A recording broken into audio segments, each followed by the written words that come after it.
The tension between Daniel and Emily lingered like a storm cloud, refusing to pass. They met at the small cafe they frequented when life was simpler, before doubts and lies crept between them. Neither spoke at first, the silence heavy with unspoken accusations and regrets. Emily finally broke the silence. "Why didn't you tell me you were digging into Mark's past?" Daniel looked away, fingers tightening around his coffee cup. "Because I didn't want to believe it. I didn't want to think he could be more than just a ghost from your past." Her eyes softened, but the pain remained. "He's dangerous. More than I ever realized." Daniel met her gaze. "I know, but so far, he's the only lead we have. The only way to find out who's behind those messages." Emily nodded. "I hate that he's pulling me back in." "Me too," Daniel admitted. "But we have to be smarter. We can't let him see that he's winning." They planned to stay vigilant, to watch for every sign, every text, every call. But fate had other plans. Late that night, Daniel's phone buzzed again, an encrypted message with coordinates. He recognized the location immediately, a rundown warehouse by the docks. Curious and cautious, he texted Emily, "You need to see this." Minutes later, they met outside the warehouse. The place was dark, abandoned except for the faint hum of city life in the distance. Inside, Daniel found a folder taped under a loose floorboard. It contained photos, documents, and a USB drive. Emily looked over his shoulder as he opened the files on his laptop. They revealed connections between Mark and several shadowy figures, businessmen, politicians, even a few names linked to criminal investigations. "This is bigger than we thought," Emily whispered. Daniel nodded. "And it's only getting started." The night stretched on as they pieced together the puzzle. Unaware of the eyes watching them from the shadows, a whisper in the darkness promised that no secret would remain buried forever, and that the lie holding three hearts together would soon shatter completely. Daniel's phone buzzed again, pulling him from a restless sleep. It was a message from an unknown number. "Tonight, 9 p.m., Pier 14. Come alone." His mind raced. Was this a trap? A setup? Or a chance to finally get answers? He stared at the message for long minutes before replying. "Why should I trust you?" The reply came almost instantly. "Because I want the truth as much as you do."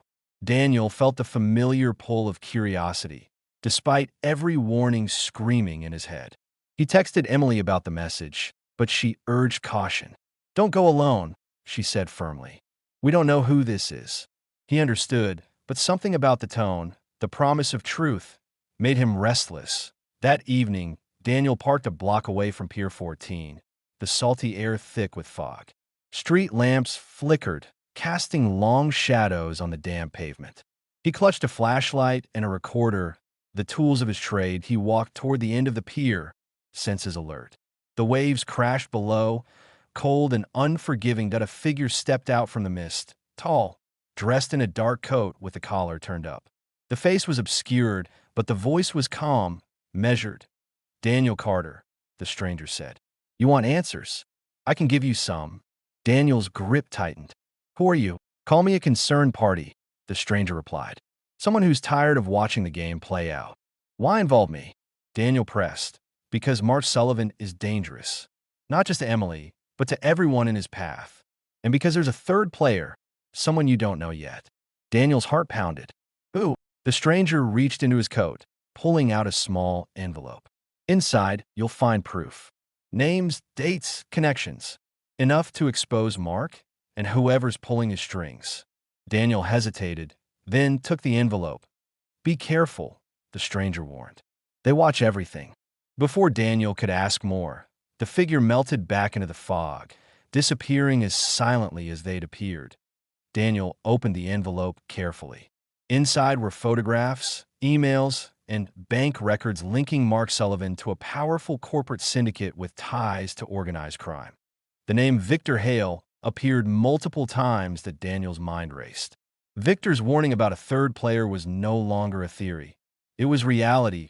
As he drove home, Daniel called Emily. "There's more to this than we thought." Victor wasn't exaggerating. Emily's voice trembled. "What now?" "We dig deeper. Together. But deep beneath the city, in a darkened office lined with surveillance screens, A pair of eyes watched every move. The game had only just begun. Emily sat at the kitchen table, staring at the envelope Daniel had left behind. The photographs inside showed Mark Sullivan meeting with people she had never seen before. Shadowy figures in expensive suits exchanging briefcases, their faces partially obscured by low light. The emails detailed financial transactions, shell companies, and whispered threats. The deeper she looked, the heavier the weight on her chest became. She wondered how she had missed all of this. How much of Mark's past and present she really knew. The man she once trusted now seemed like a stranger orchestrating a dangerous game far beyond her understanding. Her phone buzzed with a message from Daniel. "We need to talk." Now, Emily grabbed her coat and headed out into the gray afternoon, the cold air biting, but somehow cleansing. At the cafe where they had met so many times before, Daniel waited, his expression serious but hopeful. "We're in deeper than I thought," Daniel said as she sat down. "Mark's connections aren't just corporate, they're criminal. He's tied to a syndicate that controls everything from the city's underworld to its boardrooms." Emily's hands trembled. Why would he risk everything? Why drag me into this? Daniel reached across the table, his grip firm. "Because he cares about control, and you're the key to it." She looked up, eyes searching his. "What do we do now?" "We fight," Daniel replied. "But carefully. We need to gather evidence, allies, anything that can expose him without putting ourselves in danger." They made a plan. Daniel would reach out to Victor Hale again for more information, while Emily would try to keep Mark close, acting as if nothing had changed. The line between truth and deception blurred further with every passing hour. Later that evening, Emily received a call from an unknown number. The voice on the other end was cold, distant. "Stop digging," it warned, "or you'll lose everything." Emily's breath caught. Who is this? No answer. She hung up, heart pounding. Outside, Daniel stood watching the city lights flicker, unaware that their every move was being monitored by unseen eyes.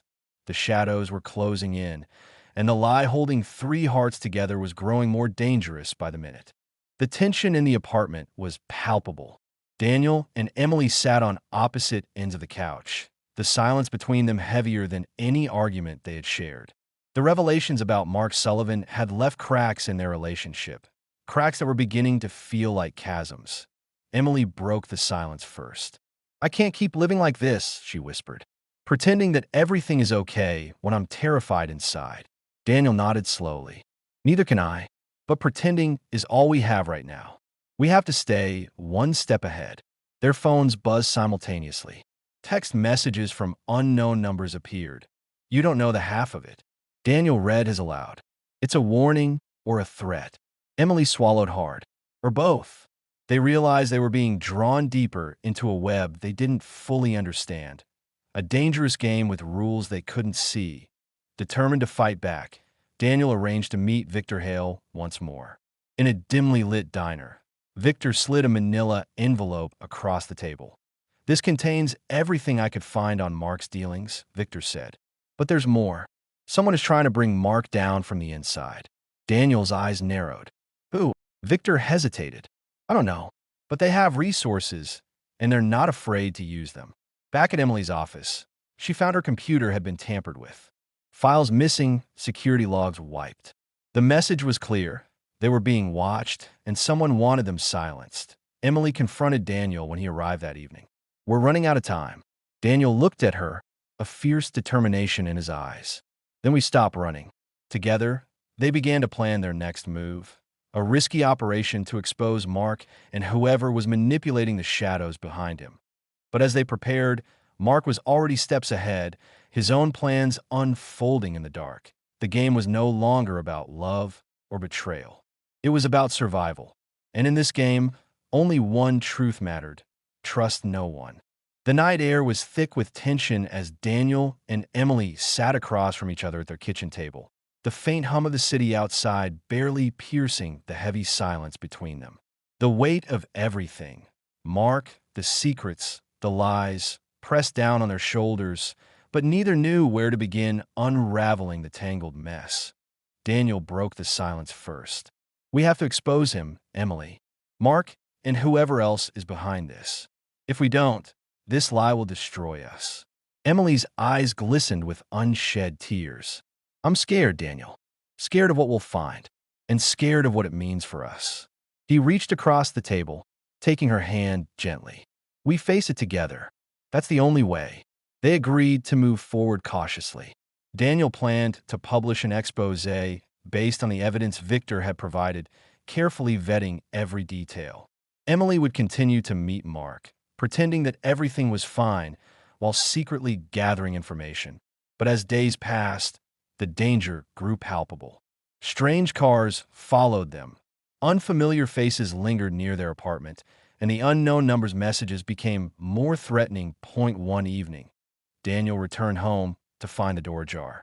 Inside, the apartment was a mess. Drawers pulled open, papers scattered, and their privacy violated. Emily was sitting on the floor, clutching a broken picture frame. They're getting closer. Daniel's jaw tightened. We can't back down. They decided to bring in trusted allies, friends from Daniel's newsroom and Emily's past, people who could help protect them and verify their findings. The final piece came when Victor discovered a hidden account linked directly to Mark and the syndicate, a financial trail leading to a corrupt politician desperate to keep it quiet. Armed with this, Daniel prepared to publish. But before he could hit send, his phone buzzed one last time. A message from the unknown number. One last warning. Stop, or you'll lose everything. Daniel stared at the screen, then looked at Emily. No, he said firmly. Not this time. Together, they stood against the shadows, ready to face whatever consequences lay ahead. Because sometimes, the greatest lies are the ones we tell ourselves. And only by confronting them can three hearts begin to heal.